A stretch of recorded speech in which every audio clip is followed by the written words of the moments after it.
Sigurong dahilan ng lalong pagbaha sa mga bayan ng Victoria at Nauhan sa Oriental Mindoro ang iba pang substandard umanong flood control projects na nadiskubre sa Barangay San Andres. Perwisyo raw ang hatid niyan sa mga residente ayon kay Oriental Mindoro Governor Jomelito Bons Dolor na nag-inspeksyon sa dalawang proyekto. Imbis kasi na magbigay proteksyon mula sa pag-apaw ng mag-asawang Tubig River, gumuho ang road dike project. Ang proyekto ay nagkakalaga ng mahigit 400 milyong piso na gawa ng kontatistang New Big 4J. Ayon pa kay Dolor, hindi na nga raw sinunod ang plano, sira pa ang mga bahagi nito at maikli ang sheet piles ng sukatin.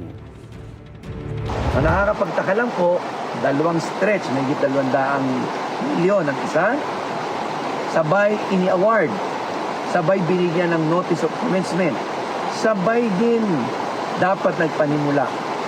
Pero dapat magkaibang kontratista dahil dalawang magkaibang proyekto, pero iisa po ang kontratista. Igan, mauna ka sa mga balita, mag-subscribe na sa GMA Integrated News sa YouTube para sa iba't ibang ulat sa ating bansa.